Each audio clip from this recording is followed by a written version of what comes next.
Hello and good morning friends, welcome to CEC Live Lectures. Dear friends, with our ongoing series on gender and education, today we are conducting second lecture in the series.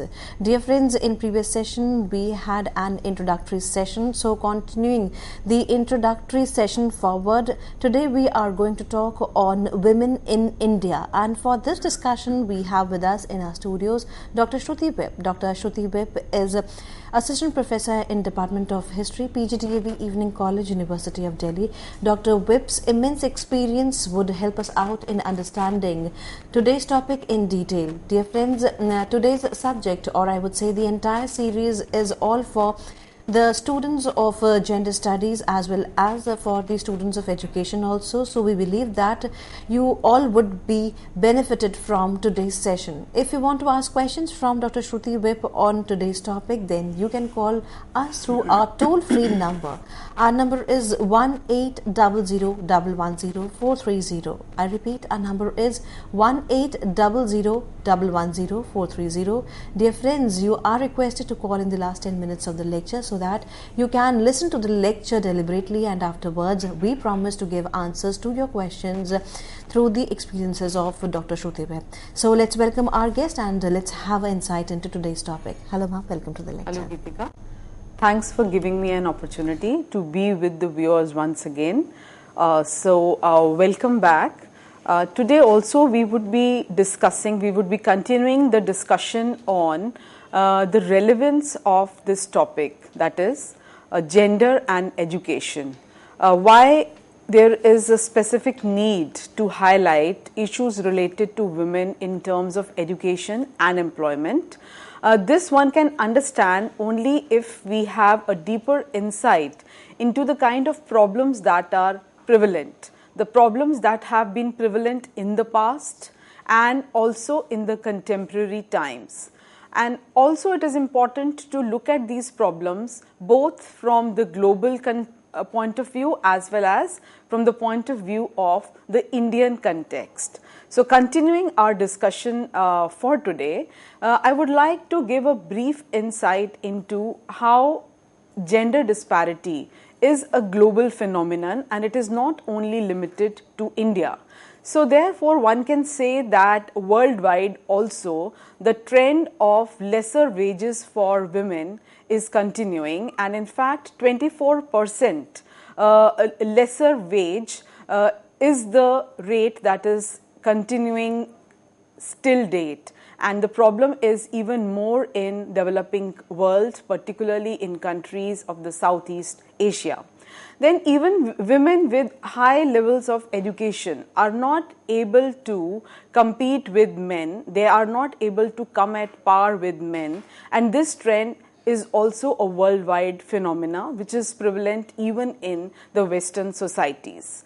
Then women representation in parliament also globally averages only 1 out of 5 and even much lesser in case of the developing countries like India.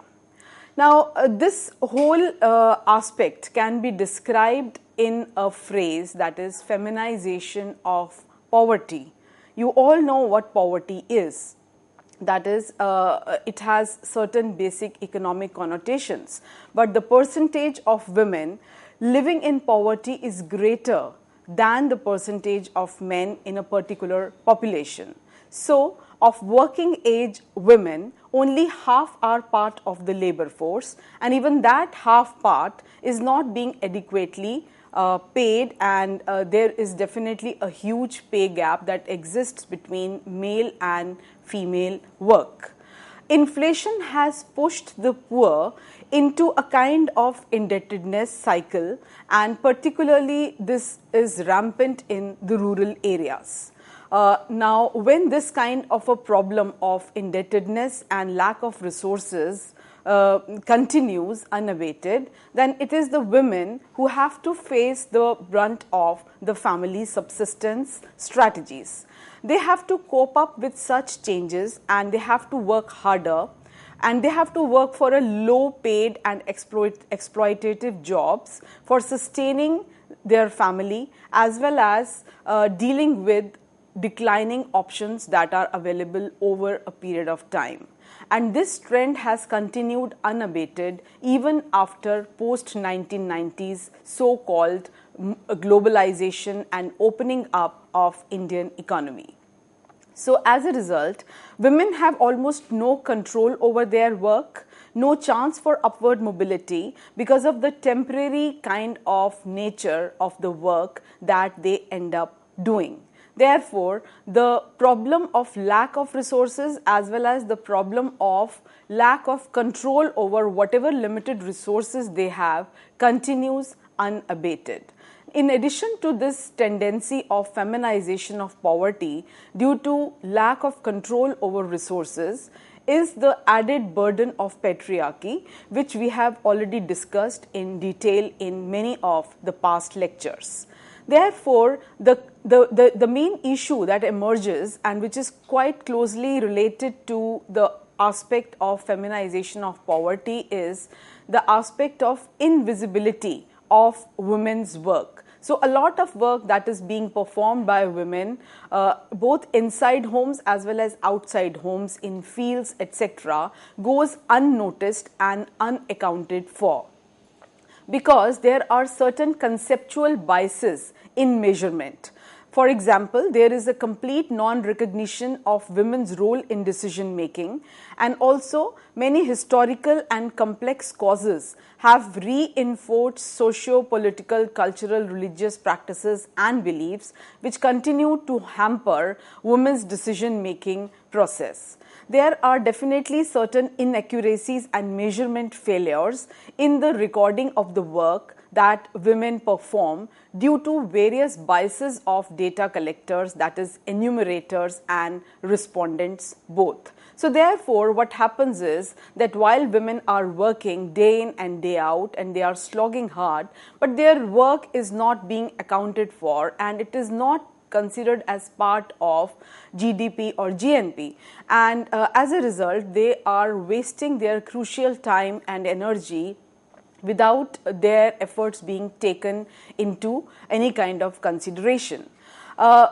Engendering agriculture has been in process for many years in our country, but then even engendering agriculture is reduced to mere participation of women in some training programs here and there, and that too only for microcredit or some kind of technology dissemination. So therefore, there is hardly any involvement per se in the institutional work or in the policy making. So therefore, again here we see that it is only a very superficial kind of strategy that is being adopted in rural areas particularly, where the focus is more on engendering very basic kind of agricultural work, and rest of the important decision-making parameters are being decided by the state or by the patriarchal, male-centered, male-dominated institutions. So therefore, the tendency has continued, and now we should also look at how things have changed in contemporary times and whether they have changed for good or for bad.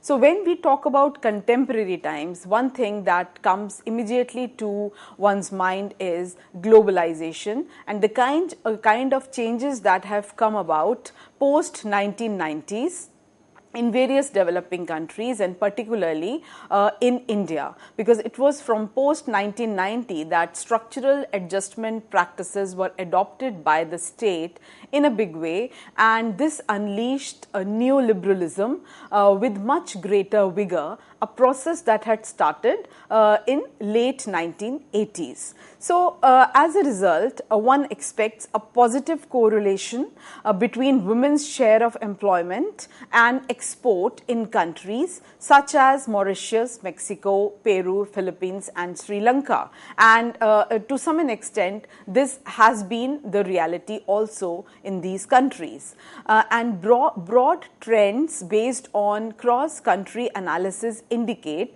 that export promotion and trade liberalization policies have led to feminization of labor force in developing countries, a point that was made by the famous economist Wood in 1991. So therefore, it is not that once a country opens its door, once it adopts privatization and neoliberalization as part of its economic framework, this brings about an automatic modernization in economy, or it brings about a complete reversal of past trends. In fact, in case of women labor, there has been an intense feminization of poverty, a trend that was already continuing in the past, and this has now continued with greater vigor. So therefore, the progress as far as women employment is concerned has definitely not been very visible or not been very emphatic. Therefore, this overall trend that has been found in a large number of country case studies, it indicates feminization of labor force in developing countries with the spread of export-led industrialization. So when I say export-led industrialization, this means that women are now being increasingly employed at lower levels of jobs, and also those jobs which are very low paying and which involve lot of risks, and they are also not involving any kind of upward social or economic mobility. So therefore, the overall trend has been one of replication as well as exploitation, something that has gone unabated once strict labor laws are done away with in order to facilitate privatization and in order to facilitate neoliberalism.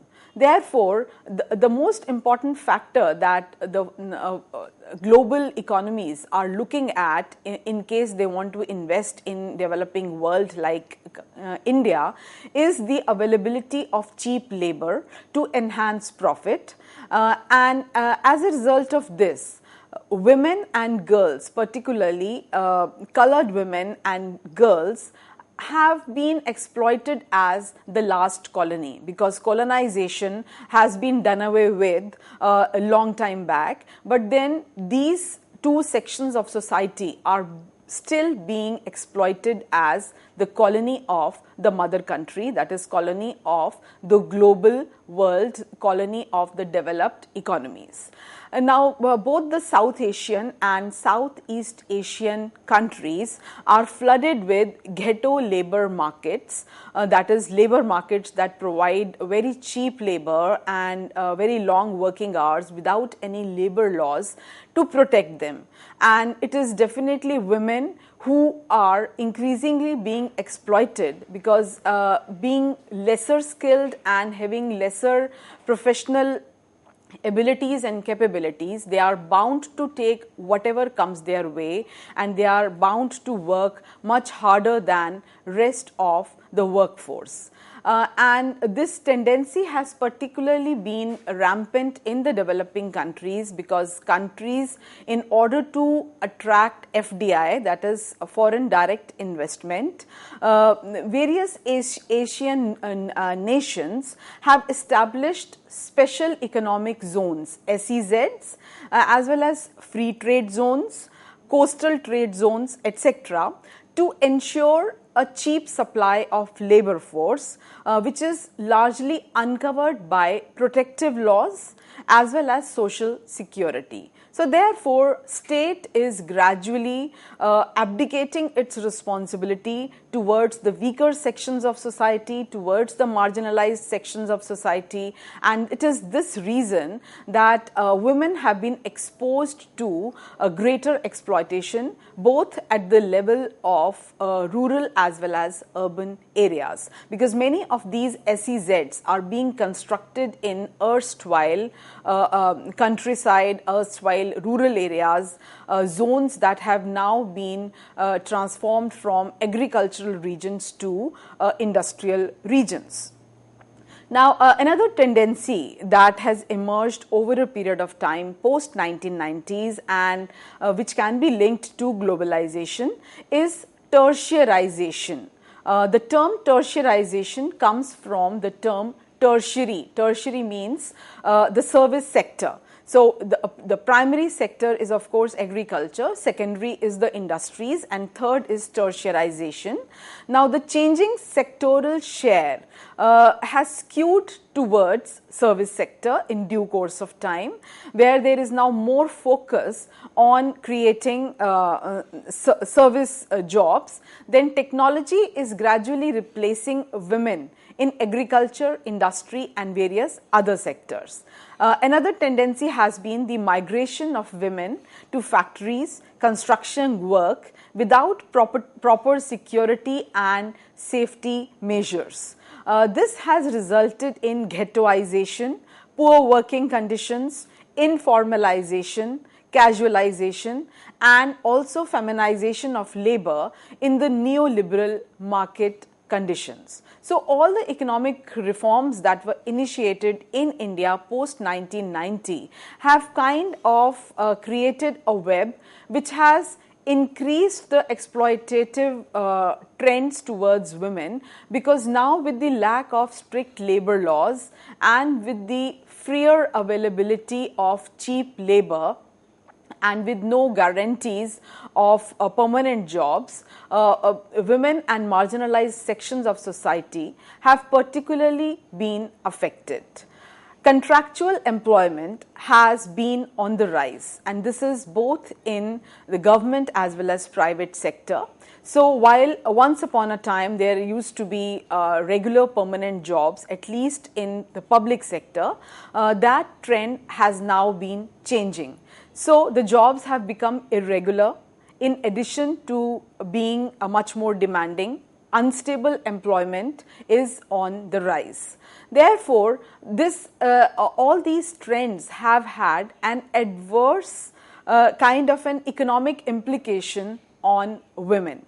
There has been an increase in low and exploitative type of jobs, including child labor, which goes unaccounted for.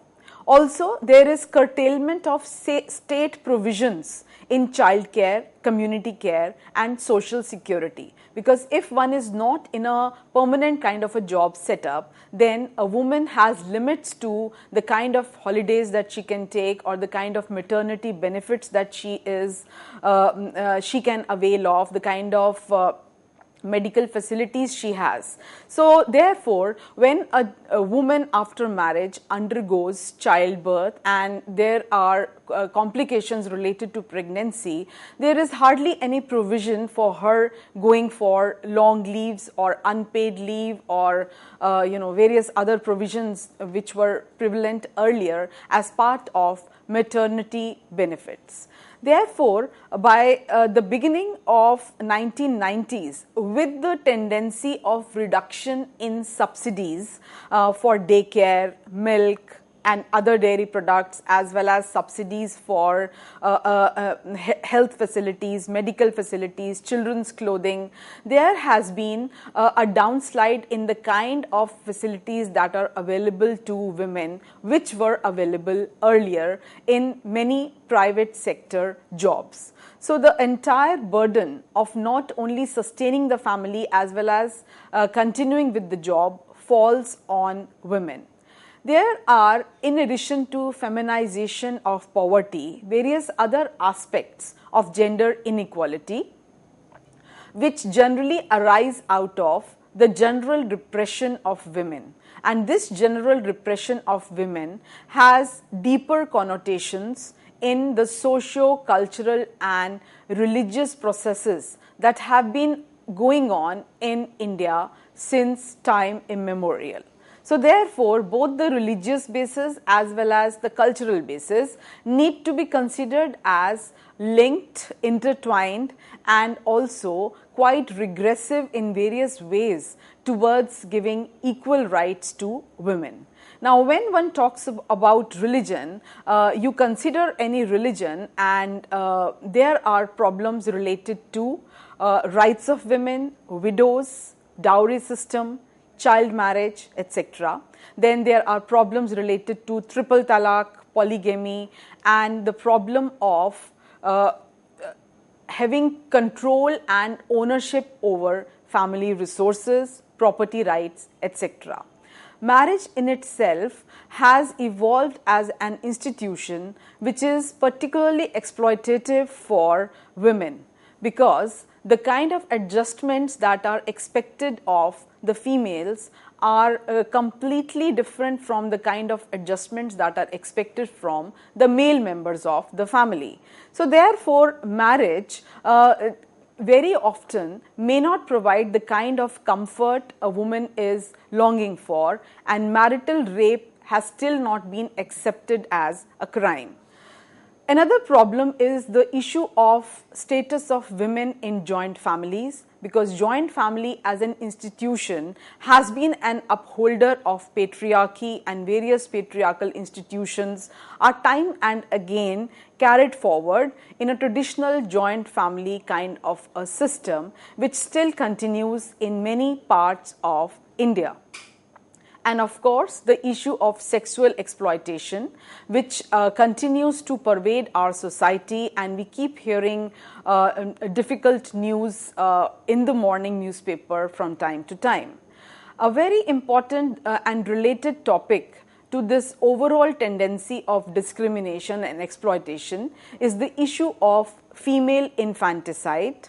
And this issue is particularly related to the issue of gender as well as education. A report on the missing females by the International Development Research Center indicates that selective abortion of female fetuses is practiced more in families where the mothers are better educated. So, here we see that even educated mothers are not able to overcome the gender barriers, and in fact they are not able to take a stand in their families, they are not able to stand for the rights of the female child, and invariably they end up aborting the female fetus. So therefore, a very valid question that arises here is, what is the role of education in dealing with such problems in society, and how far the present education system has kind of contributed in strengthening of such rigid stands and strengthening of such immoral behavior even among the educated sections of society. The study revealed that for women with a grade 10 education or higher, the sex ratio for second and third births was 683 females per 1000 males, while it was 869 females per 1000 male births among mothers who were illiterate. So therefore, a very interesting question that arises here is that what are we going to achieve with education, because illiterate mothers are still giving birth to the female child, whereas the educated mothers are showing great resistance towards the birth of daughters, and they end up aborting them. So therefore, this question needs to be understood in the wider perspective of socio-cultural, family-related issues, as well as the role that has been played by state in negating such tendencies, and what have been the reasons that all those efforts have failed so far. Now, another a very important issue that one needs to talk about is infant mortality rate, that is IMR.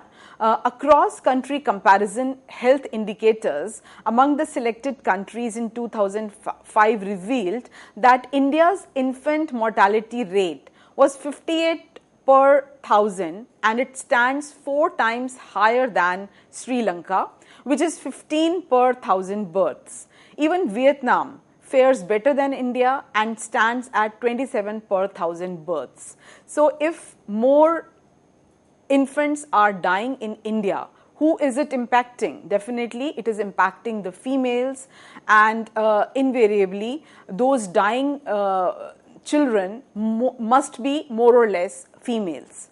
Mortality rate is as low as 10 in a developed country like Japan. So therefore, the problem of IMR needs to be tackled not only through education, with education, but also through sound socio-cultural rejuvenation, and greater vigor needs to be there in the state policies, something that has not been done so far. Now, what have been the causes of such high IMR in a country like India? Traditional literature has been centered around the socio-cultural economic factors that underline this strange and particularly objectionable phenomenon. Also, it has been the masculine bias that is there in Indian population, lower ages at the time of marriage, family structures. They also have been found to influence gender discrimination and hence declining proportion of female population in the country. Another important trend is that the high levels of female infanticide, the sex selective abortion and other coercive methods have also been resorted increasingly, and they have been a major cause for this massive imbalance, that is massive imbalance between male sex ratio and female sex ratio. And another disturbing trend is that this very less female sex ratio is not only rampant in the countryside, but one can find that in modern cities, in modern towns, and Delhi, Punjab and Haryana are the major states that can be considered as being at top of the ladder as far as the problem of female infanticide is concerned. And some of the poshest localities of Delhi, for example Lajpat Nagar and such areas, the so-called South Delhi, has reported the least female sex ratio as has been found out in the population registers. So therefore, the problem needs to be tackled at a different level altogether, and one cannot really say that this is a problem that is limited only among the poor or the uneducated sections of society, because even among educated and affluent sections of society, the problem is continuing, and in fact the problem is increasing day by day. Now, the next major theme that I would be discussing with you is on the census data, and how the recent census, that is 11th plan onwards, has indicated a change in the entire methodology, and the problem of female gender inequality is now being tackled at a different level altogether, which not only includes a more gender sensitive approach to census collection, but also a proper training of the enumerators, so that they are able to devise ways and means to incorporate gender sensitive data as part of the 2011 census, an accomplished task that has not only resulted in positive reinforcement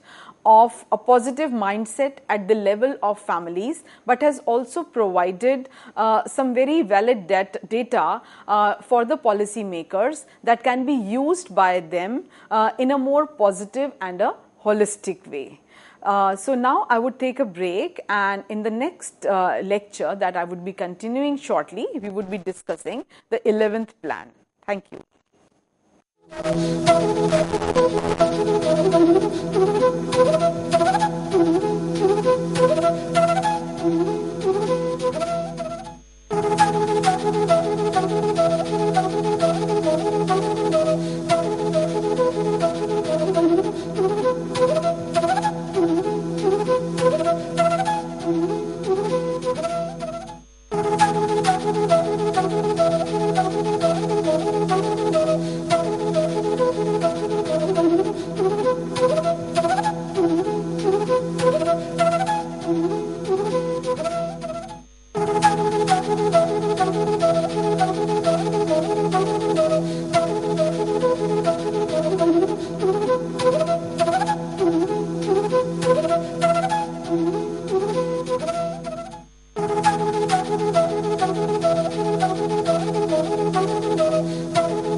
welcome back viewers.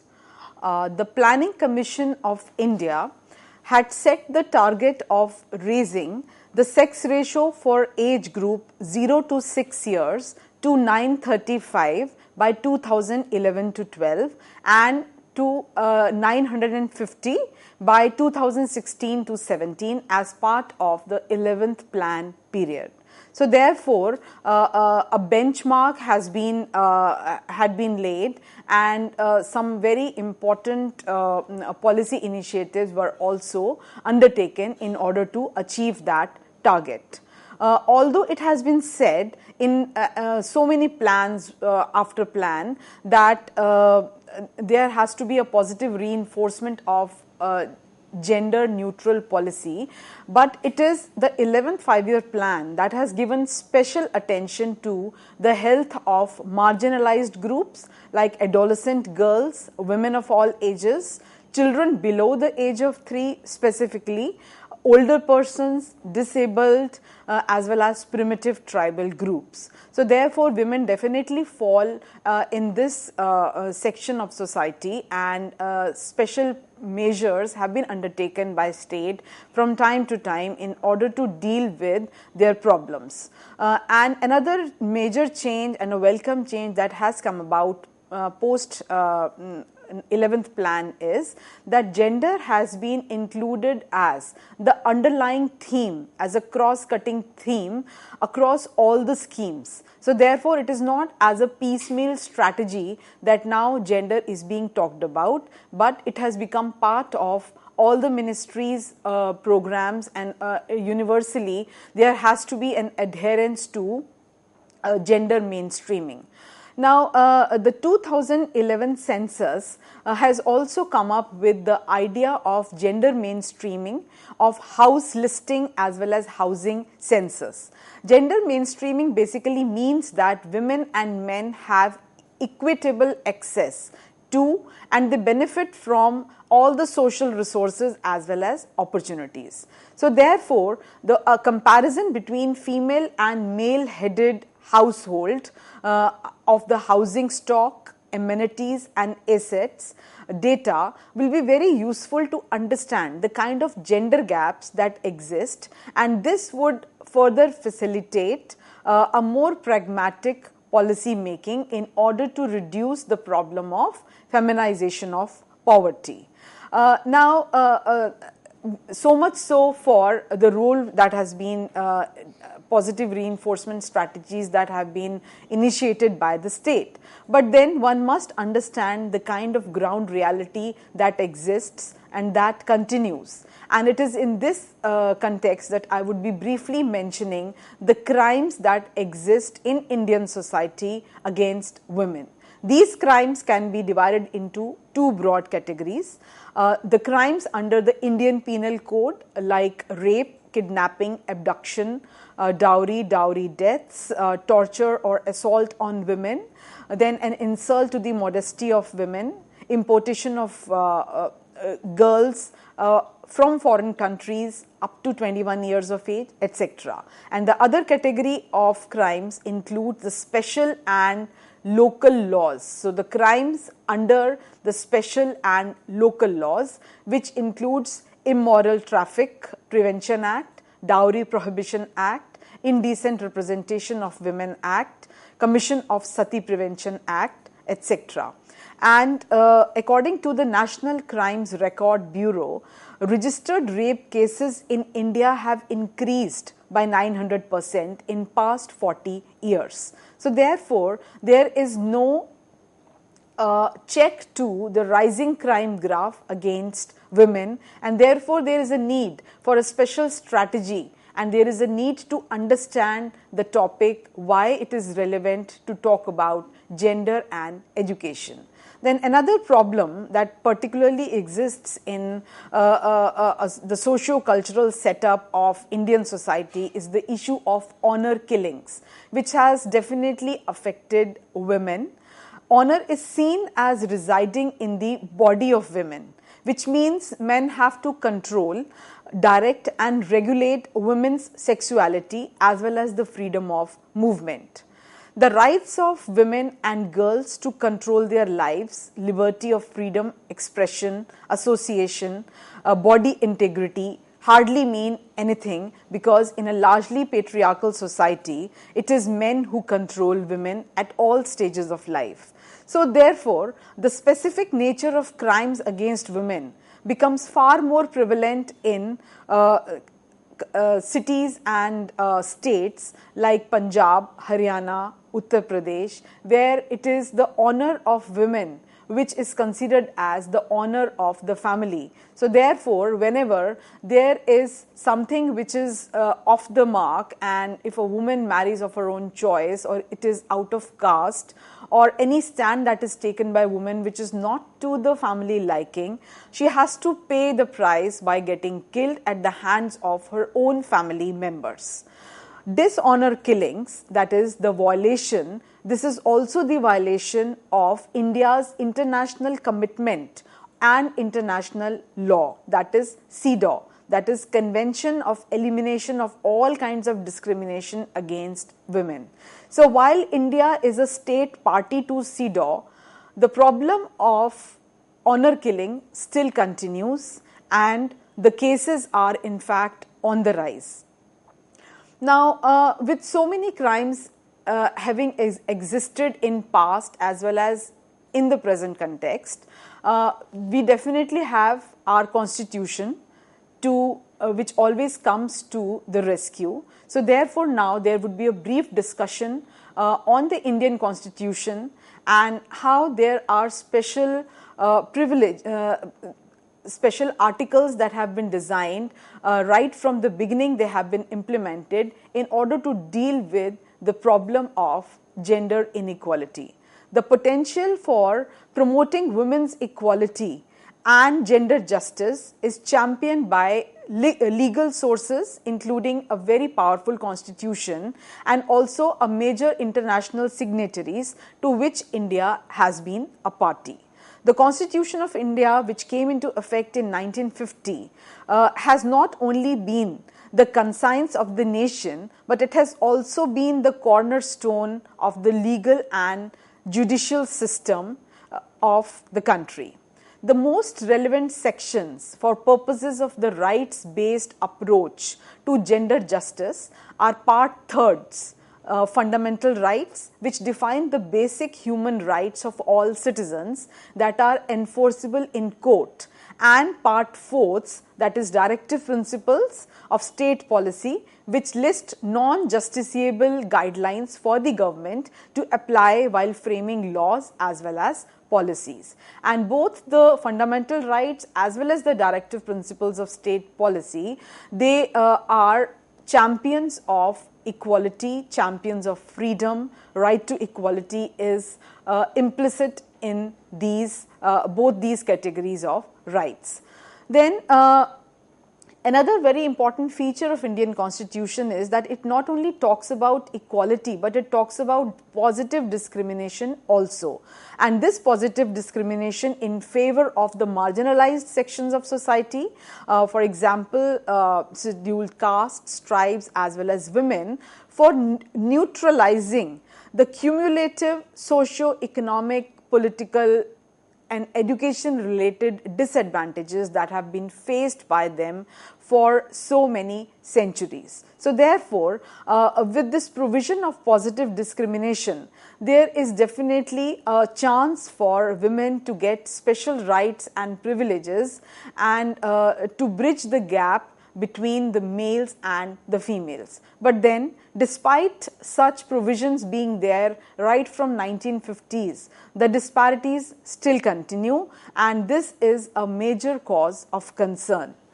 The fundamental rights which ensure equality before the law and equality of opportunity to all citizens in matters relating to employment, for example, Article 14, 15, 15.3, 16, 39A, 39B, 39C and 42 of the Constitution are particularly important, and all the citizens of India and particularly women must be aware of these provisions, because they have also a voice to raise, and they can always take recourse to such privileges that have been granted to them by Indian Constitution.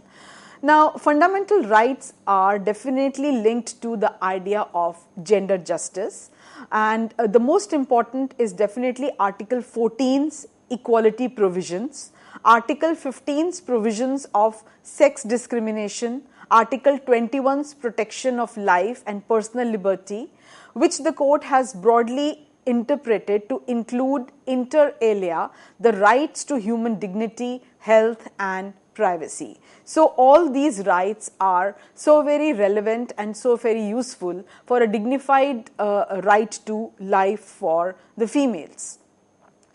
Article 15(3) includes the special clause which says nothing in this article shall prevent the state from making any special provision from women and children. So right from the beginning, the state had recognized the need for according special status to the marginalized and exploitative sections of Indian society, that is women and children, and to devise special laws and provisions for them. Then the Article 14 and 15 both provide a strong legal basis for cases seeking to enforce women's rights, and therefore not only their meaning but also their applicability is of particular relevance to women. The state to direct its policy towards securing for men and women equally the right to an adequate means of livelihood comes from Article 39A. Therefore, there are no reasons for women to be underpaid or not to be employed, because it is the Constitution which allows for those rights. There are various other constitutional provisions also that were devised for delivering gender justice. That is Article 42, which particularly talks about maternity relief and humane conditions of work. Then Article 46, which talks about social injustice and removal of all forms of exploitation, which also includes exploitation towards women. And Article 47, which talks about a particular adequate level of nutrition that must be provided to the females and the minimum standard of living that must be provided to people. So, in addition to these articles, which are there to ensure basic socio-political economic rights, in terms of a more active role to be played in panchayats also, there was Article 243(d)(3), which ensures that not less than 1/3 of the total members of the offices of chairpersons in the panchayats at each level were to be reserved for women. Particular reference may be made to Article Amendment 72nd and 73rd in this regard, which has also ensured participation of women in local governance and a greater role being accorded to women as part of community participation initiatives. Now, so therefore, courts have played a very important role in proclaiming gender justice, and this is not only because of the active role played by Indian courts, but also due to various international commitments that India had signed from time to time. For example, various UN treaties, including the Convention on the Elimination of All Forms of Discrimination Against Women, that is CEDAW, then ICCPR, that is International Covenant on Civil and Political Rights, then ICESCR, that is the International Covenant on Economic, Social and Cultural Rights, and of course CRC, that is Convention on the Rights of Child. So being a signatory to all these international conventions has also gone a long way in ensuring that Indian state continues to champion the cause of gender justice.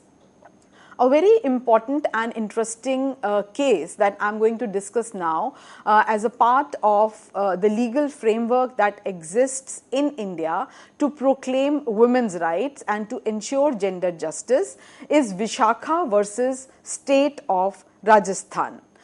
It was in 1997 decision that was given by the Supreme Court of India on combating sexual harassment in the workplace. The Vishakha judgment promoted gender justice by directly applying the provisions of constitutional as well as international law to enact enforceable guidelines against sexual harassment at the workplace. So therefore, it is not only the various provisions of Indian Constitution which are always at the back of the mind of legal experts, but also various international commitments that India is a signatory to that continues to influence the decision making process. Now, in this context, one needs to discuss the case briefly, that is the Vishakha PIL, that is Public Interest Litigation. Vishakha PIL case arose out of the gang rape of Bhanwari Devi, who was a member of a group of women called Sathins, who were trained by the local government in Rajasthan to do village level social work for some kind of a compensation like an honorarium. Now, as part of the government drive against child marriage, Bhanwari Devi tried to stop the marriage of a 1-year-old girl in rural Rajasthan, and members of the local community retaliated first by harassing Bhanwari Devi with threats and then imposing a socio-economic cultural boycott of her family. And it was finally in 1992, 22nd September, that 5 men raped Bhanwari Devi in the presence of her husband. So therefore, with this brief background, you can all well imagine the kind of trauma that Bhanwari Devi had to undergo in order to fulfill her duties of a Sathin, that is an NGO, as part of the NGO work that she was doing, and she was just performing her duty of not allowing a child marriage of a 1-year-old girl to take place, a work that she had been assigned by the government. And while performing her duty, while doing that job, she was being punished by the society in which she was living, and in fact eventually she was raped by 5 men in front of her husband. Such gory details unfolded. Now, Bhanwari Devi faced numerous obstacles when she attempted to seek justice. The police publicly disclaimed her complaint, and they were even reluctant to record her statement. And it was then that, upon hearing the case, the National Commission for Women, NCW, which is a statutory body established by the national government to promote women's rights, it initiated a detailed inquiry and issued an independent report finding that all the evidence proved beyond doubt that the victim was gang raped. So therefore, it was at behest of NCW that the case was once again looked into and her gang rape was established. However, the Rajasthan State Criminal Court acquitted the 5 defendants of the rape charge because, among other things, the judge did not find it credible that an upper caste men would rape a lower caste women. So such a judgment coming from Rajasthan State Tribunal Court, that how could men from upper caste rape women from the lower caste, and such kind of justice or injustice being delivered to a sufferer called Bhanwari Devi. Now, a very important role was played in this by a lawyer, Neena Kapoor, who had attended Bhavari Devi's criminal trial, and she addressed the issue of sexual harassment of women at workplace by initiating a PIL, that is public interest litigation, in the Supreme Court. The petitioners demonstrated a pattern of such abuse by providing various other examples of 5 other women who had experienced sexual assault in the course of employment. So therefore, she proved that the problem of sexual harassment at the workplace is a reality in Indian society, and Bhavari Devi was not the lone case. And unless and until a strong stand was taken against the offenders and the rights of a working woman were protected, things are not going to change. So this major breakthrough came about, and a three-judge bench of the Supreme Court delivered the famous Vishakha judgment on August 13, 1997.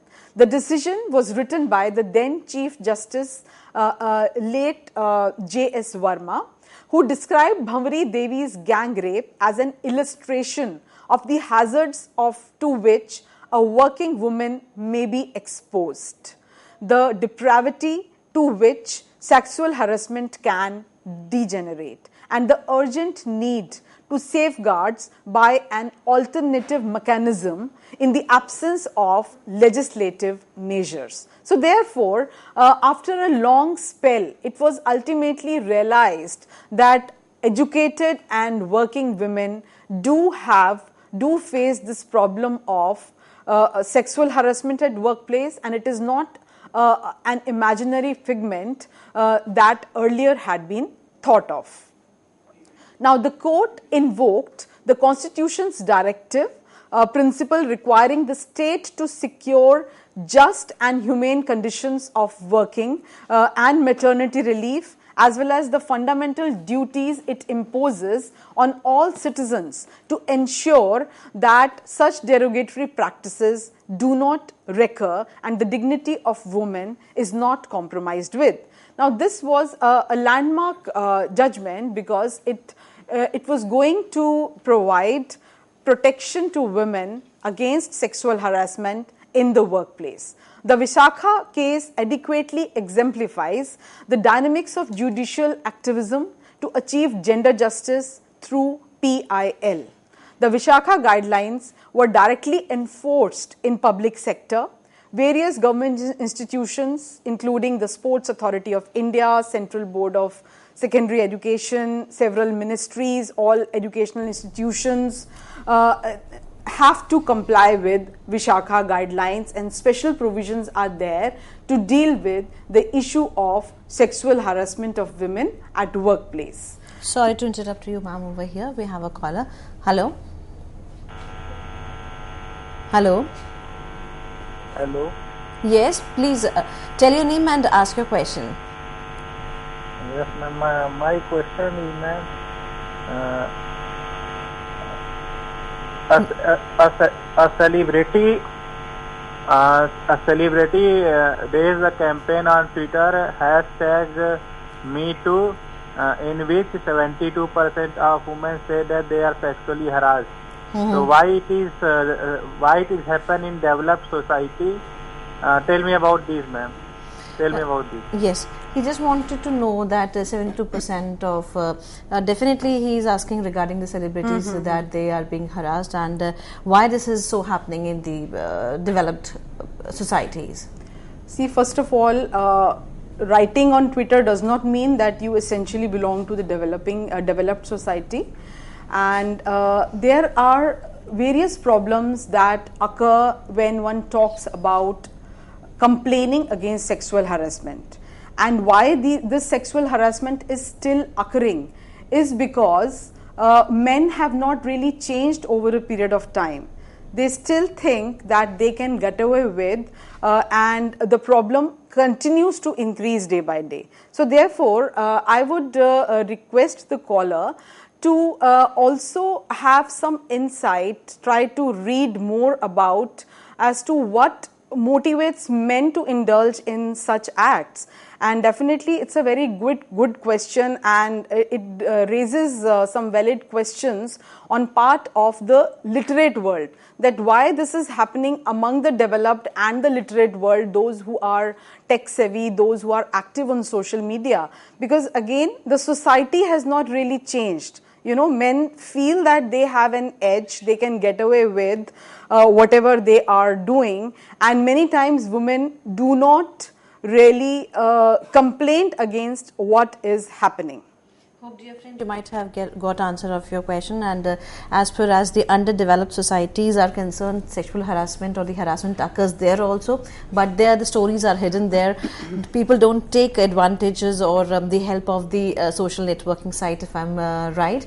So, ma'am, we have less time left over here. Kindly conclude the lecture also. Yeah, I would also like to say one more thing, that the problem of sexual harassment is not a part of developing or underdeveloped or developed countries. It is all pervasive, you know, and it depends on how we respond to such problems. And everything may not be done emphatically or with conviction.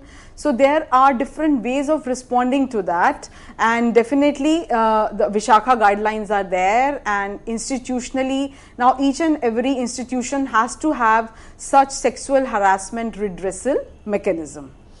Definitely, ma'am. As I said earlier, we have time, very less time over here. So, kindly conclude the lecture. Yeah. So, now I would be briefly discussing what has been UN action as far as the rights of women and such problems exist. There are certain objectives that have been laid down by UN, that is equal enrollment of boys and girls in primary and secondary schools, equal literacy rates of genders, equal representation in national parliaments, promotion of greater support of men for women's rights. So therefore, internationally also, the problem has been accepted as a major one, and policy guidelines have been laid, and countries have been advised to follow them.